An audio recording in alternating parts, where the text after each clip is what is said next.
They are the unexpected islands, so close to the shore that they blend in with the mainland. They're often hidden from view, whether by virtue of position or sheer density of population. The outer borders of some bear the brunt of nature's fury, while their protected inner shorelines offer sanctuary and refuge. As a group, they are diverse in nature, each forging their own identity, the purpose they serve, as they claim their unique place on the planet. These are the world's greatest nearshore islands.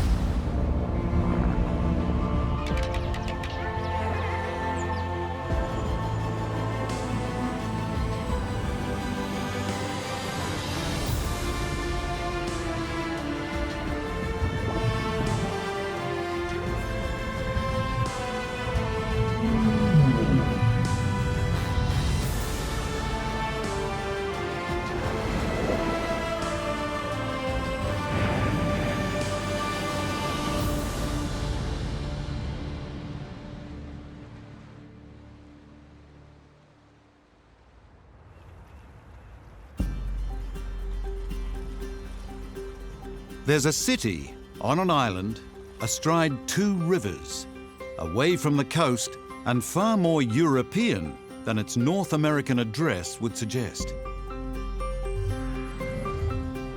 Montreal has the largest French-speaking population outside of Paris, and parts of it could easily be mistaken as somewhere in France. But the culture in this Canadian enclave is drawn from many different influences. Germany gifted part of the Berlin Wall to the city in 1992 to mark its 350-year anniversary. The world's biggest jazz festival is held here every year, and John Lennon famously penned "Give Peace a Chance" while very publicly holed up in a local hotel. Apart from New York, there are more restaurants per capita here than in any other city in North America. And all of this packed together on an island little more than half the size of the Big Apple.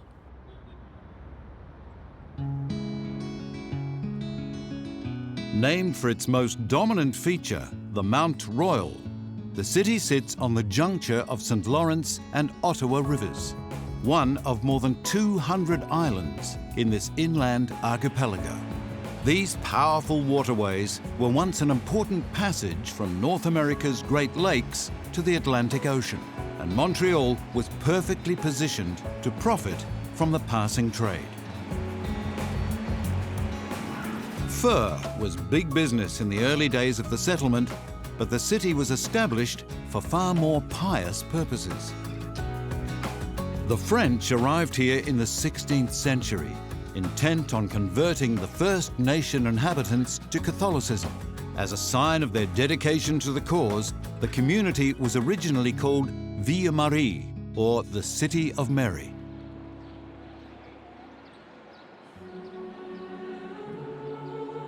In the late 17th century, the Saint-Sulpice Seminary was built, the second oldest surviving structure in Montreal. A clock was added later. Created in Paris, the dial was one of the first of its type on the continent. But it's what went up next door that really captured the attention of the people. The Notre Dame Basilica is a Gothic Revival-style church designed by Irish-American Anglican James O'Donnell. He was so enraptured with his ornate vision, he converted to Catholicism on his deathbed, so he could be buried in the crypt, where he remains the sole occupant. Construction started in 1824 and took more than 60 years to complete, largely due to the intricate detailing of the interior. A grand organ was added in 1891, consisting of 7,000 pipes. The seminary and basilica were just the first of a string of historic buildings to appear in the city centre, each representing the different architectural styles of their era. But relatively modern structures are also drawing attention to Montreal. Habitat was the showpiece at the city's World Fair in 1967. The controversial design by local architectural student Moshe Safdie was intended to revolutionise urban living. 354 identical prefabricated concrete blocks were jumbled together to create 146 residences. Ironically, the plan to establish interesting, affordable housing to a large extent failed, as demand for the boutique apartments forced the prices to skyrocket. But it proved to be one of the favourite pavilions for the 50 million visitors who came to Montreal for the highly successful World Expo. And at least it was finished on time. The same cannot be said for the stadium at the 1976 Summer Olympics.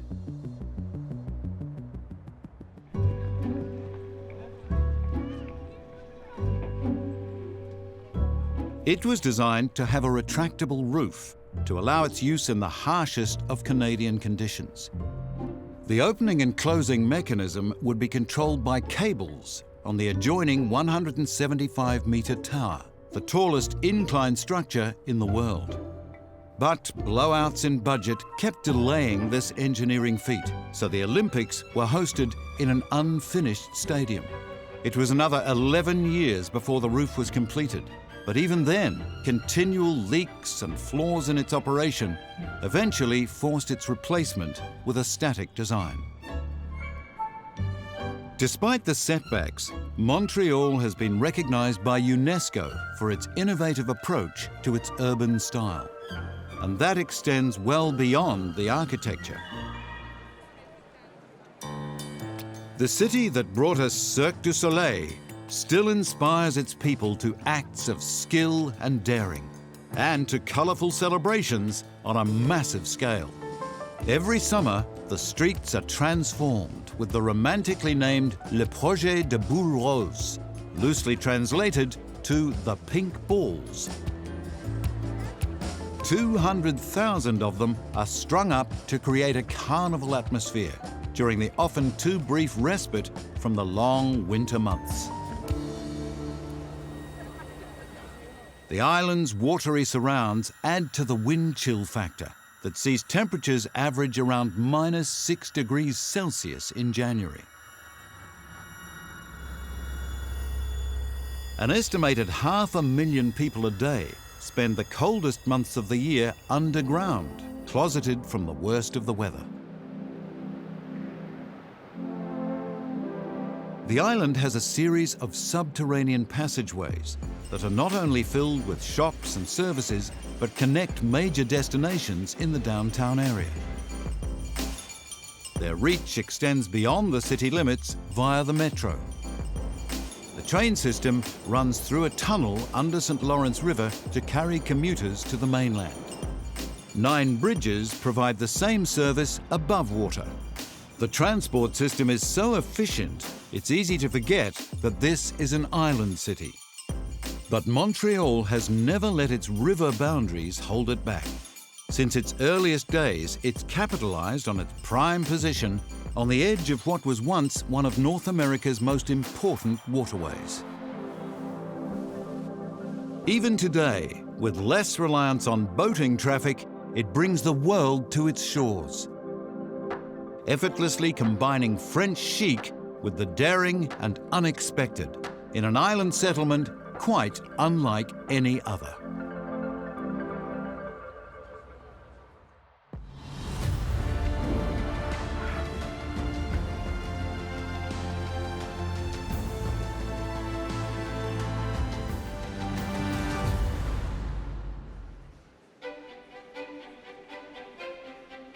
It's a place where pure opulence meets the most unforgiving of landscapes.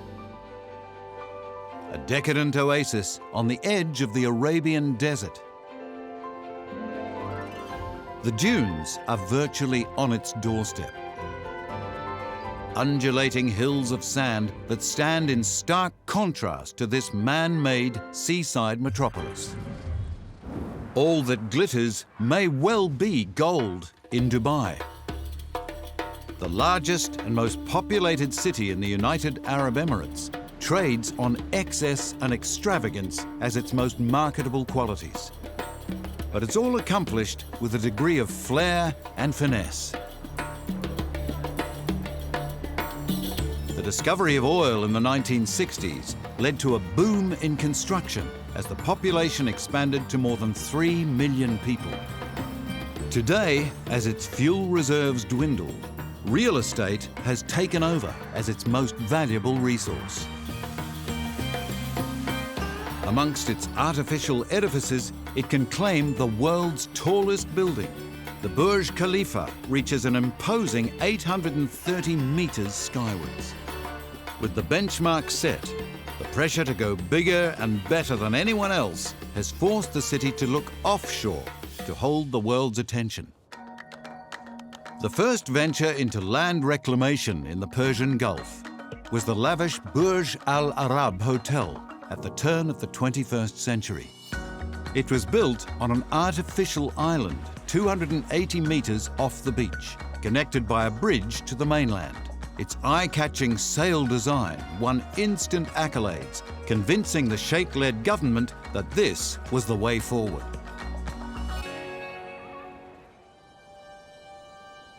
The next plan was far more ambitious. A massive residential and resort complex that would add 78 kilometers of beach to Dubai. While the Palm Jumeirah was designed from the air to pay homage to nature, its construction did anything but.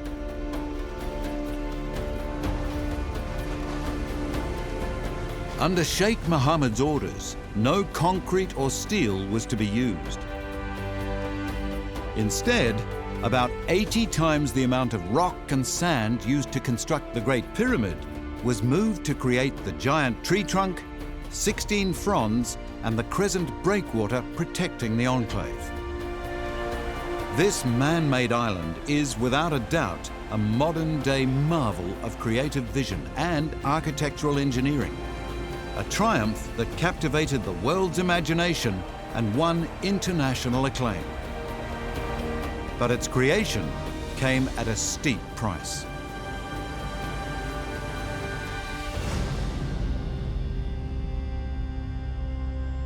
With 40,000 workers involved on the project, the cost was massive.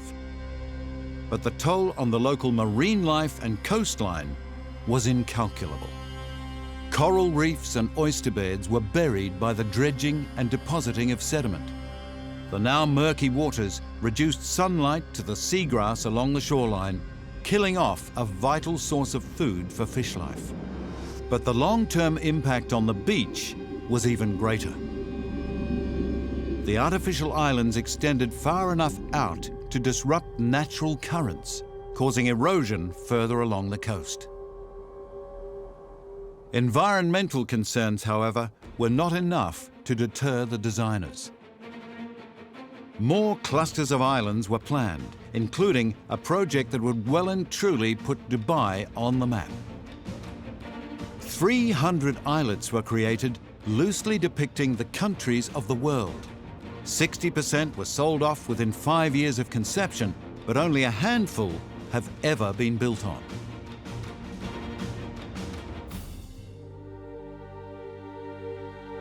The global financial crisis of the early 2000s took the wind out of the sails of Dubai's burgeoning tourist trade, slowing progress on some of the more substantial projects. But where the others floundered, Palm Jumeirah continued to flourish. Its standout feature, a resort themed around the mythical city of Atlantis, which includes a theme park and 11 million-litre aquarium, one of the biggest in the world.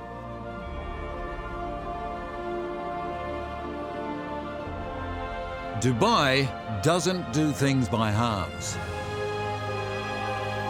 Its artificial islands are yet another show-stopping way for it to go above and beyond everywhere else. And while the concept of reclaiming land from the water is nothing new, many are now wondering if, in terms of the financial and environmental costs, it's safer to stay ashore.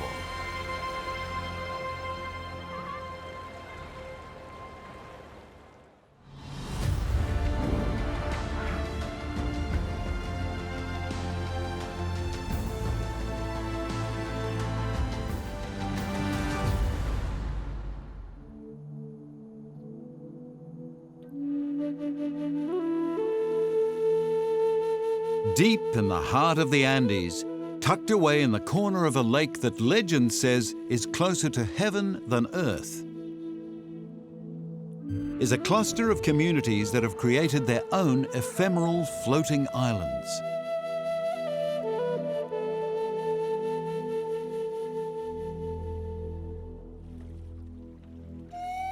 Necessity was the mother of invention here.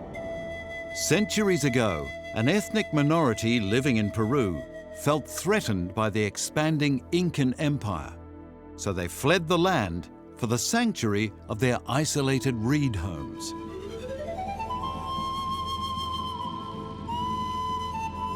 A vast body of water lay between the Yuros people and their antagonists. Any risk of invasion could be diffused by continually moving their portable platforms. Titicaca is one of the largest, highest and deepest lakes in the world. It's a sacred place for the Incan people who believe the creator god Viracocha rose from the water and made the sun, stars and first humans. It's also thought the spirits of the dead return here to their place of origin. The lake's beauty and mysticism sits in stark contrast to the largest city on its shoreline.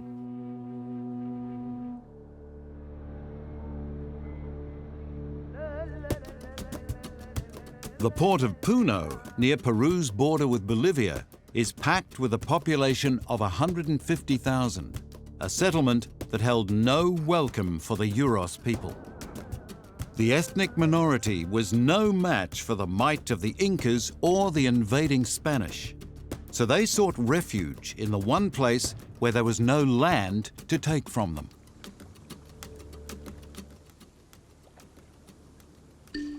By their very nature, the islands are a work in progress. Totara reeds, gathered from the banks of the lake, are layered on top of each other, up to 2.5 meters thick. They provide a spongy yet somewhat stable base that can extend to half the size of a football field. Each island takes close to a year to construct and houses just one extended family. As the bottom layer rots away, more reeds are stacked on top, continually changing the island's appearance. The lifespan of the artificial platforms is just 30 years, with constant upgrades required at least every 3 months. But the reeds are more than just a base to build on. They're used in virtually every aspect of daily life, from the construction of huts to the canoes that connect the islands to the mainland, and even in food and medicine. It's not an easy life for the 2,000 descendants of the original settlers who have chosen to stay true to tradition. While any threats to their safety have long since passed, the people of the lake are eking out an existence across the 70 reed islands similar to that of their ancestors, sustained by fishing, bird hunting, and the income from tourist visits. But one of the staples of subsistence living has always been beyond their reach. The growing of crops is confined to the 41 natural islands on the lake. Amintani still uses traditional methods for its farming of wheat, quinoa, and potatoes. The 800 families on the island have no machines to ease the load, still living as they largely did hundreds of years ago. But the history of habitation on Lake Titicaca extends back much further than this. Archaeologists have found evidence of people here more than 2,000 years ago. The early Incas leaving behind a labyrinth on the Isla del Sol, which encompassed a well containing sacred water. In the depths of the lake itself, a temple has been found predating both the Inca and the Uros civilizations, suggesting this area has long been a place of spiritual significance. But for the people of the lake, their days are consumed with more practical pursuits, as they constantly maintain their islands to not only preserve tradition, but to keep their world from disappearing beneath them.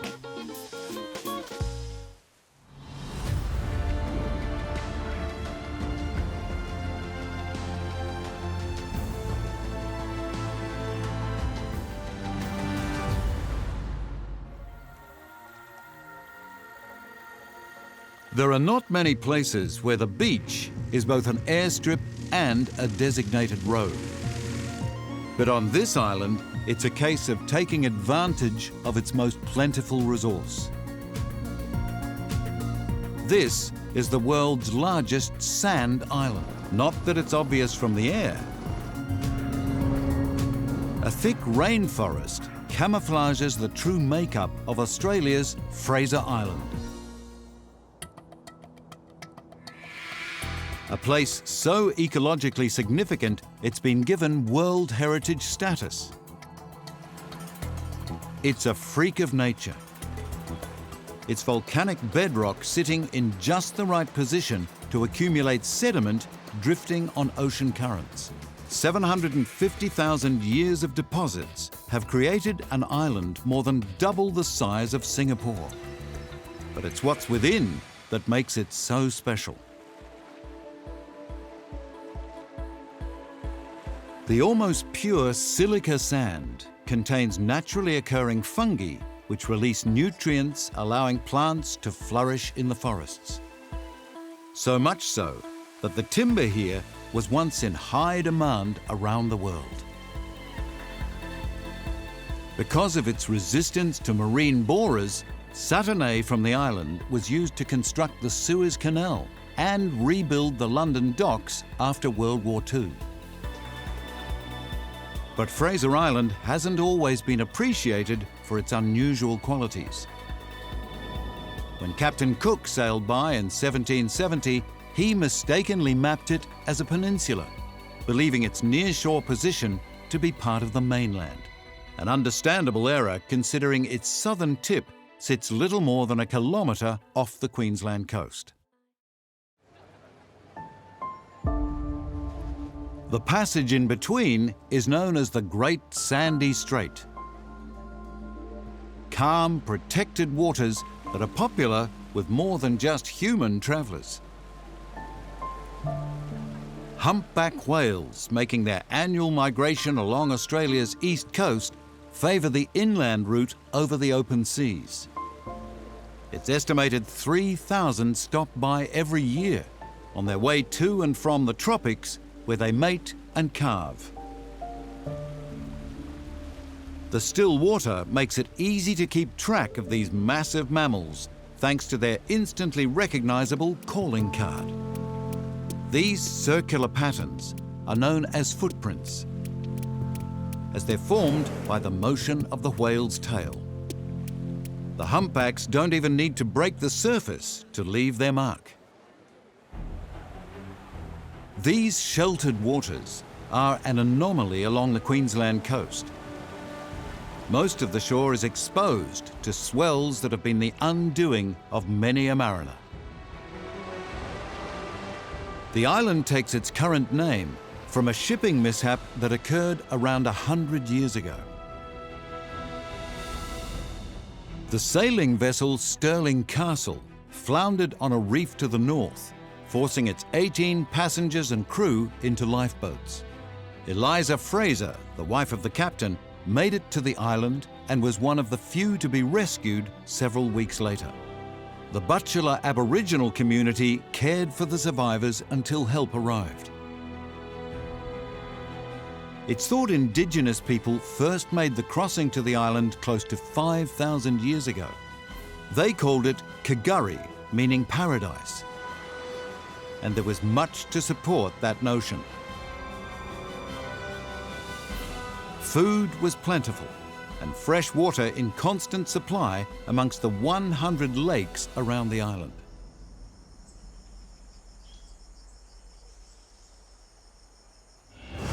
But Fraser isn't without its dark side. In recent years, dingoes have attacked several visitors, killing one child. These wild native dogs are not normally aggressive towards humans, but they hunt in packs, and competition for food can be fierce. Of course, the rugged terrain of the island poses its own hazards. Four-wheel drive vehicles are the only way to get about on the thick bed of sand. And the island is far from flat. Its highest point is more than 240 meters above sea level. The towering cliffs act as a geological time capsule, recording changes to the climate and sea level over hundreds of thousands of years. With sand mining and logging now relegated to its history, Fraser Island is slowly returning to its natural state, both wild and tame. Its community of less than 200 people resides in an oasis of calm in the otherwise rough seas of the Pacific Ocean.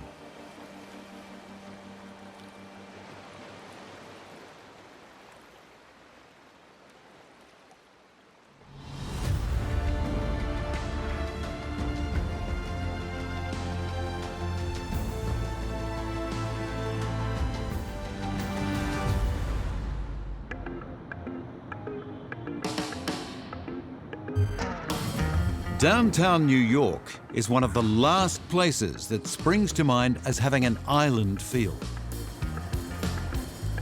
But the majority of the most populated city in America is, in fact, island-based. Of the 5 New York boroughs, only 1 is on the mainland. The remaining 4 are either islands in their own right or situated on a larger one.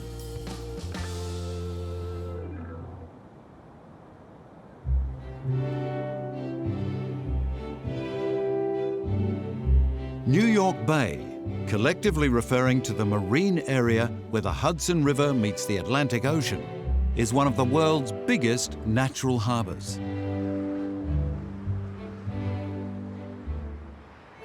The body of water encompasses 7 bays, 4 rivers, and several estuaries, hosting around 70 islands.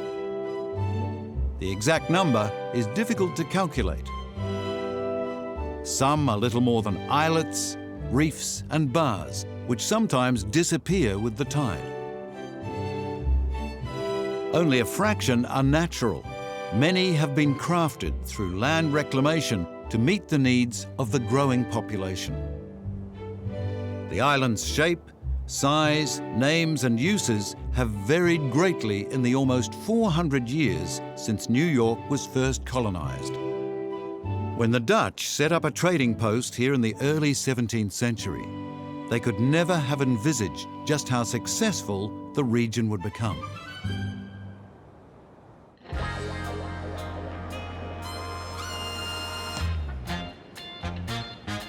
Manhattan is an island in its own right.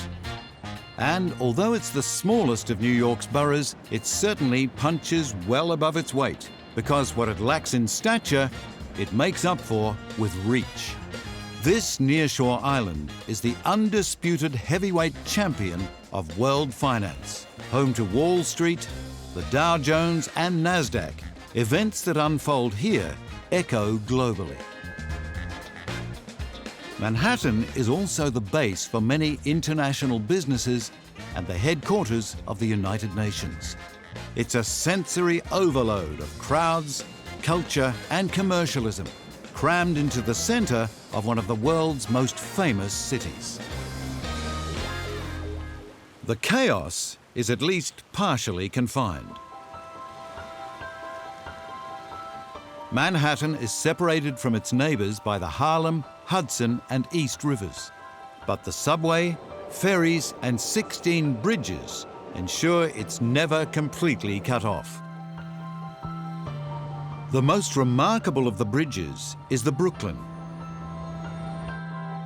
It was the first of its kind ever built. A steel wire suspension structure, which was an amazing feat of engineering for its time, and not without its challenges. Designer John Roebling died prior to the start of construction in 1869. His son Washington took over, but suffered the debilitating effects of what we now know as decompression sickness due to the pressure at depth while laying foundations.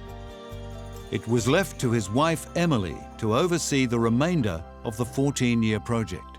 An unusual situation at the time, but a woman well suited to the task with a strong grasp of physics and mathematics.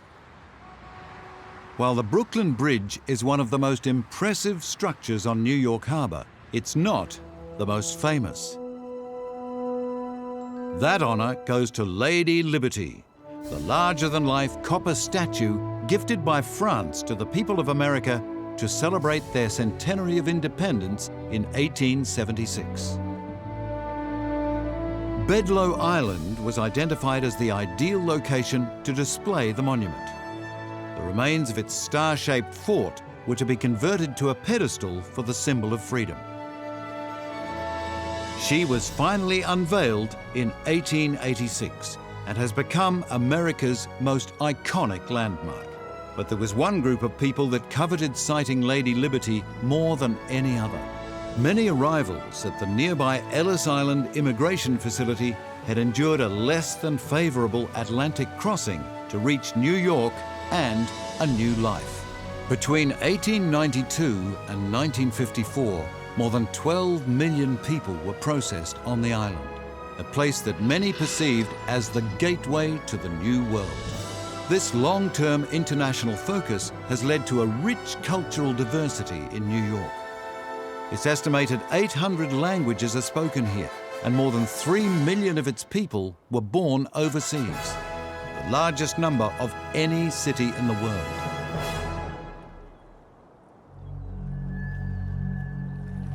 Ellis Island spent much of the 19th century in service to the military, first as an arsenal, then as a fort, before turning into the processing facility it's now remembered for.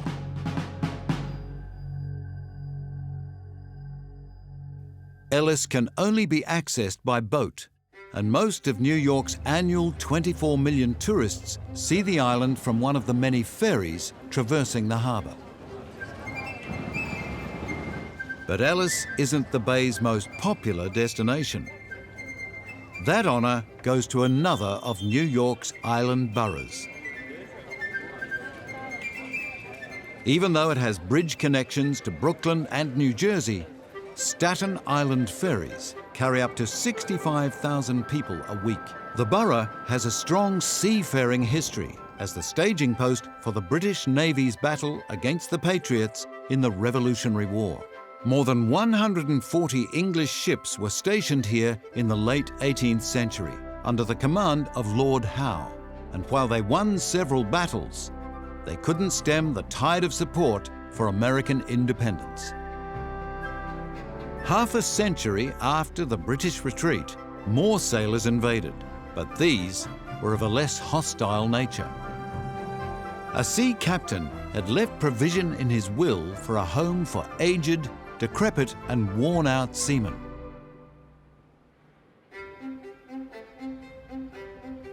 The resulting sailors' snug remains today as a site of architectural significance. Its 5 main buildings, well-preserved examples of the Greek Revival style. The 33-hectare park they stand in is one of 170 on the island, making up a third of the total landmass. Place of peace in an otherwise frenetic city.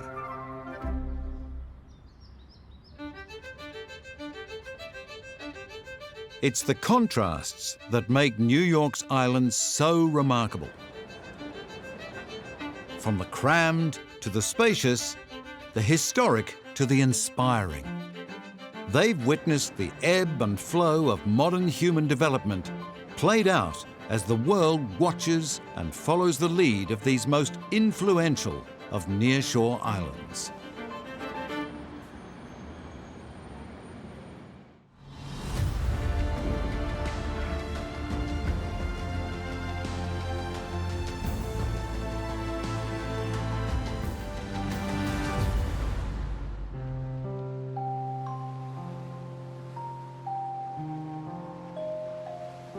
It stands solid and strong, a substantial buffer against the power of the Pacific, providing safe passage for ships and a home for nearly 800,000 people.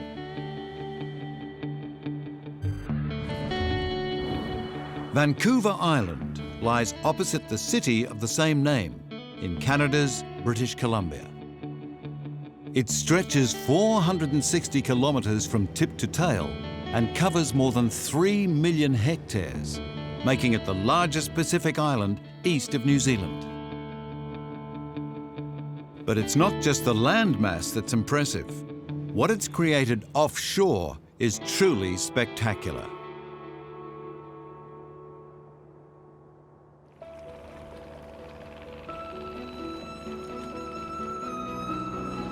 They're a series of calm water straits that join together to form the Inside Passage, a shipping channel that connects Washington State to Alaska and protects the largest patch of temperate rainforest in the world. This pristine wilderness is home to an estimated 1,000 grizzly bears, who are drawn to the water by the promise of salmon. Their role here is important, helping to nurture the forests by spreading fish nutrients as fertilizer, along with seeds from their often plant-based diet to sprout new growth. But bears aren't the only large predators to patrol the passage.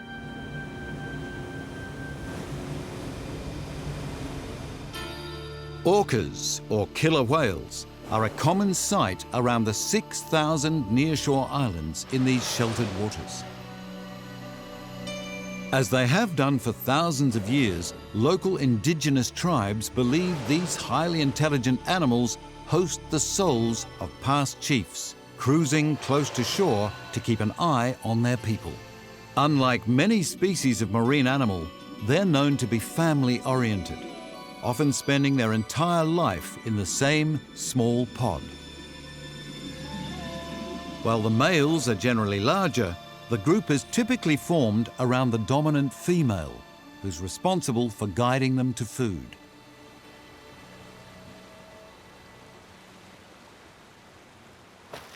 British Columbia's abundant stock of fish attracts more than bears and orcas to the islands. Bald eagles have learnt to get their share of the seafood by working with natural elements. Near Campbell River on the east coast of Vancouver Island, the eagles use an outgoing tide and a perfectly positioned rock to swoop in on prey brought to the surface by this unexpected obstacle. This turbulence is somewhat of a novelty on the sheltered side of the island, but the west coast is a different story altogether. Such is the fury of the sea here, it's become a tourist attraction in itself, especially during the wild winter months. Amidst the chaos, there are pockets of calm along this ravaged part of the shore. The inlets around the town of Tofino have towering examples of nature withstanding the onslaught of the weather. But the trees here have a far bigger threat. Conservationists estimate close to 3/4 of the island's old forest has been cut down for timber. It's not the first time there's been pressure on the island's natural resources, which have been plundered since the first Europeans settled here in the late 18th century. The demand for fur virtually wiped out the resident sea otters, with reinforcements from the mainland brought in to repopulate the colony. The British set up a base for their pelt business at the port of Victoria on the southern tip of the island, the only part of the country to sit below the 49th parallel. Geographically, it aligns more with the United States than Canada. But the city draws most of its influence from the English. Its architecture and gardens a reminder of its colonial past. Such was the significance of the settlement, it was proclaimed as the capital of British Columbia in 1868. It retains that title today and is home to half the island's population. The rest is spread around small coastal communities, their only connection to the mainland by ferry or air. Plans for a bridge have never come to fruition, the separation from the rest of British Columbia seemingly adding to the island's appeal.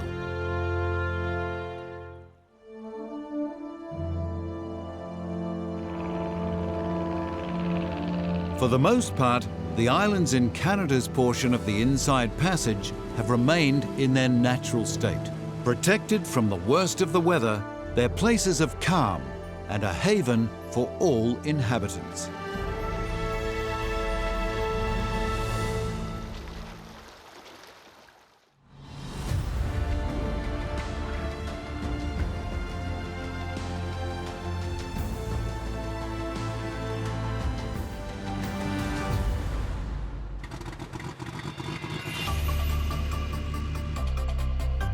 The Opera House and Harbour Bridge may take centre stage on Sydney Harbour, but slightly removed from the limelight are 8 sandstone outcrops that confirm Australia's largest metropolis is indeed a city of islands.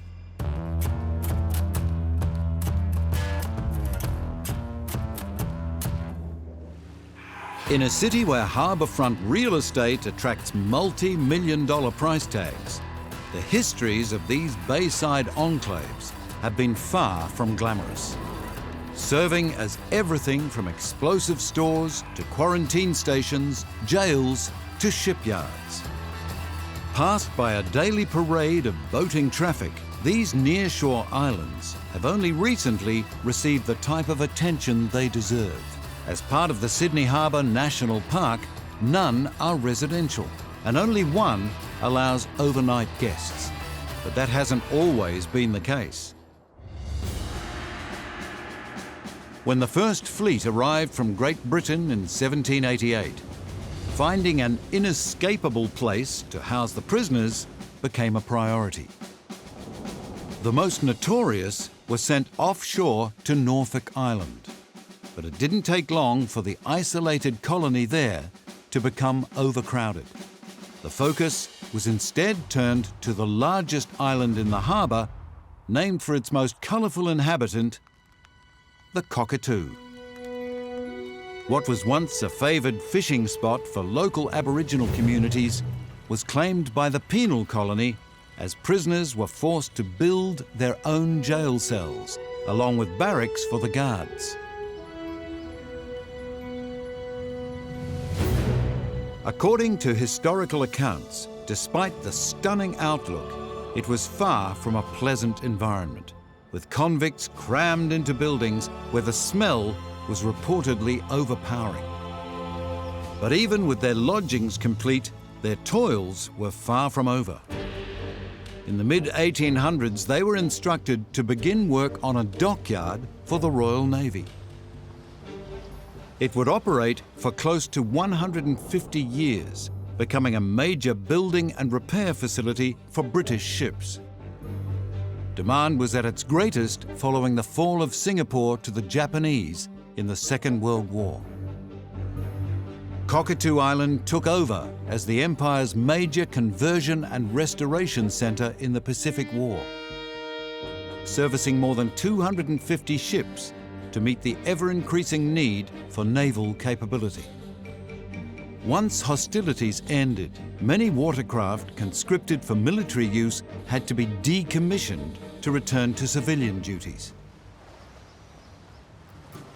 Cockatoo Island was itself decommissioned as the last vessel launched from the production line in the 1990s.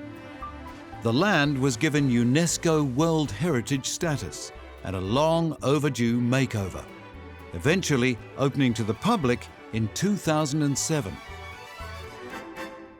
Today, it has the only accommodation available to visitors on the harbour, and possibly the most exclusive camping site in Australia. Its close neighbour, Goat Island, had the potential to play a far more explosive part in the country's defence. In the 19th century, up to 7,000 barrels of gunpowder were stored in a purpose-built bomb-proof shelter here as part of the nation's naval arsenal. But the combined chemical contents were renowned for reacting to heat, so 2-metre-long pressure plugs were added to all walls to act as a release mechanism if gas built up.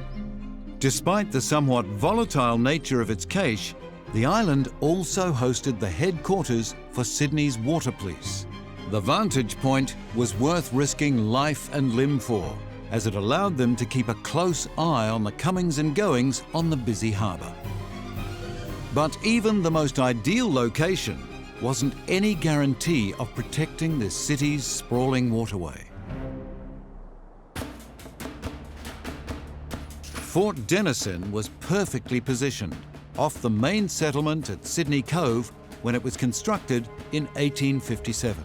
The tiny island had previously served as a gallows for prisoners, their bodies left to hang as a warning to other convicts arriving by ship. The more fortunate among the prisoners made the short journey across the harbour for more constructive reasons. Sandstone was mined from here to build Bennelong Point, where the Opera House now sits. The need for more substantial defences for the colony became apparent in 1839, when 2 American warships entered the harbour at night, circling the island twice before they were detected. The fort took 16 years to construct, and by the time it was finished, much of its incorporated arsenal was already outdated. But its cannon did serve one very practical purpose. It was fired at precisely 1 p.m. every day to help sailors set their ships' chronometers to local time. It's a tradition that still continues today, but was ceased during World War II so as not to scare the already edgy locals. And as it turned out, they had good reason to be anxious. In May 1942, 3 Japanese midget submarines snuck into the harbour under the cover of darkness, torpedoing a ferry housing naval personnel and killing 21 people. The USS Chicago fired on the subs, stopping the attack, but also causing minor damage to the fort's Mortello Tower, the only one of its kind in Australia. It's long since been relieved of active duty, but the fort now stands as a constant reminder of the trials and tribulations of the city's past.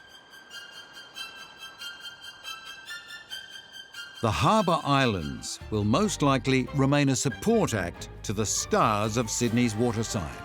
But beyond their views and natural beauty, they have quietly played a pivotal role in Australia's history. Whether at home, in ocean, river or lake, these nearshore islands serve to protect not only their own people and wildlife, but often the neighbours around them. Some have become almost invisible under the hefty weight of humanity. Others are tailor-made to expand with demand. But regardless of their size and origins, they're often the islands we're drawn to the most.